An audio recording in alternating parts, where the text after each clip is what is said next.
You know the story. 1492. Columbus sails the ocean blue, discovers America. Hero, genius, changed everything. Except here's the thing nobody tells you. Columbus didn't discover a damn thing. Millions of people already lived there. And before he ever touched that Caribbean beach, he stopped somewhere else first. A place with gold, cities bigger than anything in Spain. A king who took one look at Columbus and basically laughed him out of the room. That king wasn't European. Let's back up. The year is 1483, 9 years before Columbus. A Portuguese explorer named Diogo Kongo is sailing down the west coast of Africa. He's got 2 small ships, a handful of sailors, and a royal order to find something valuable: gold, slaves, a river route to India, anything.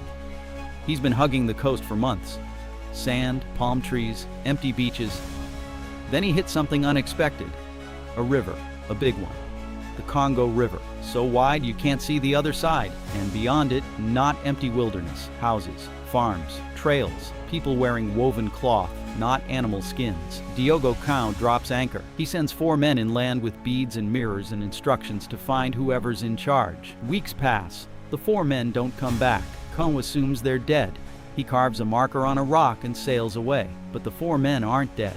They've been walking, and what they find changes everything. The Kingdom of Kongo. Most Europeans in the 1480s thought Africa was just empty. A few tribes, some sand, maybe a lion or 2. They had no idea. The Kingdom of Kongo covered 70,000 square miles, about the size of Florida and Georgia combined. It had 6 provinces, a centralized tax system, a royal court, and an army that could put 20,000 men in the field. The capital city, Mbanza, Congo, sat on a flat mountaintop. Maybe 50,000 people lived there. For comparison, Lisbon, the capital of Portugal, had maybe 60,000. Same size, same complexity, different continent. So when those 4 Portuguese sailors finally reached the king's court, they were confused. This wasn't supposed to be here. The king's name was Nzinga a Nkuwu. He sat on an ivory throne raised on a wooden platform. His bodyguards carried copper axes that caught the sunlight. Musicians played drums made from hollow logs. Priests sprinkled water and palm wine on visitors. A blessing, but also a test. If you flinched, you were weak.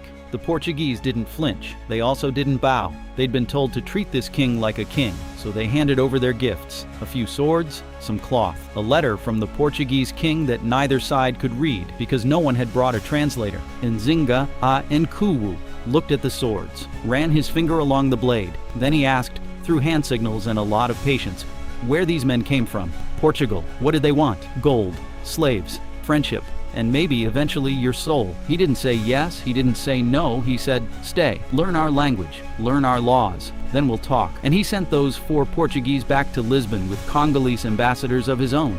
Real diplomats, men who spoke for a kingdom that considered itself Portugal's equal, maybe its superior. The King of Portugal, João II, lost his mind when he heard the reports. A organized kingdom in Africa? Possible allies against the Ottoman Empire? Gold mines? Slaves for the sugar islands? Yes, please. He sent ships, priests, masons, carpenters, soldiers. He sent everything except respect. By 1485, the Portuguese had a permanent presence in Congo. They built a church.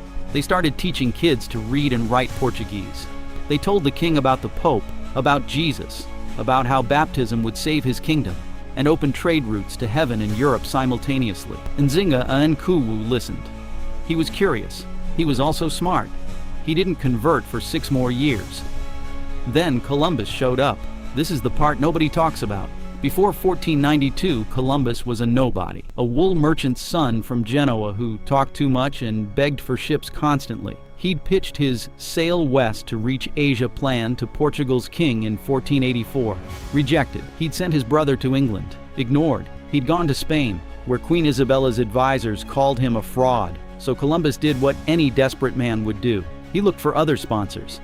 And somehow, the records are fuzzy here, he ended up in Congo, probably in 1485 or 1486. Either way, Columbus sat across from King Nzinga a Nkuwu and did his pitch. The world is round. China is west of Europe. A short sail across the ocean. Gold, spices, souls to convert. Give me ships, give me men, and I'll make you rich. The king listened. Then he asked a very simple question. If your world is round and China is west of Europe, why have no Chinese ships ever sailed east and found you?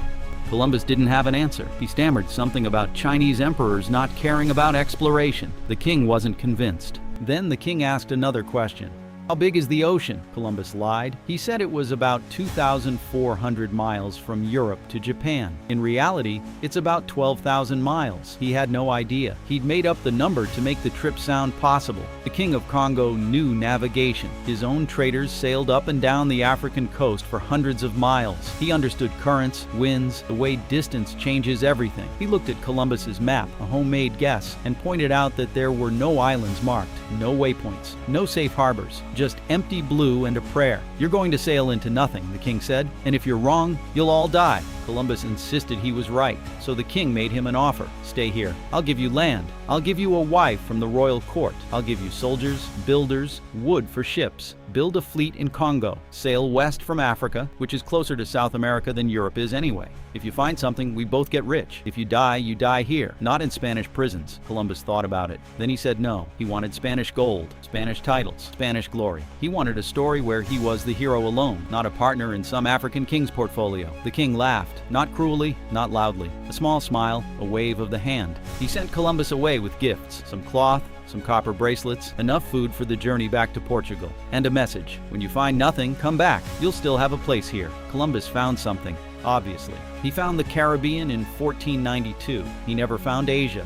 He died in 1506, still convinced he'd reached the Indies, still wrong, still refusing to admit that an African king had seen through his lies a decade earlier. But here's the darker part of the story. Nzinga, Nkuwu, finally converted to Christianity in 1491. He took the name João I after the Portuguese king. He built more churches. He sent his son to Lisbon to be educated. He thought the Portuguese God might bring technology, alliance, protection against neighboring kingdoms. It didn't. The Portuguese demanded slaves, first criminals and prisoners of war, then villages raided for no reason, then Congolese nobles, people the king knew by name. When the king complained, the Portuguese said it was necessary. When he tried to stop the slave trade, the Portuguese started trading with his enemies instead. By 1506, his son Afonso, a Christian convert who wrote beautiful letters in Portuguese, became king. Afonso tried everything. He begged the Portuguese to stop kidnapping his people. He wrote to the Pope. He threatened to expel the missionaries. Nothing worked. The slave trade grew anyway. By 1665, the Kingdom of Kongo was gone, not destroyed by a European army, destroyed by civil war, by slave trading, by a slow bleed of people that never stopped. Two rival kings fought over the throne while Portuguese-backed mercenaries took everyone. But here's the part the history books skip. Before all that, before the betrayal, before the collapse, before Columbus became a holiday, there was one African king who saw the future and laughed at it. He offered Columbus partnership, real partnership, land, resources, a launching point closer to the Americas than Spain could ever be. Columbus walked away because he wanted a story where he was the hero alone. So next time someone tells you Columbus discovered America, ask them who he was begging for ships in 1485. Ask them who offered him a better deal than Isabella ever did. Ask them why he said no. The answer is uncomfortable. Columbus didn't want a partner. He wanted subjects, and the King of Kongo was nobody's subject.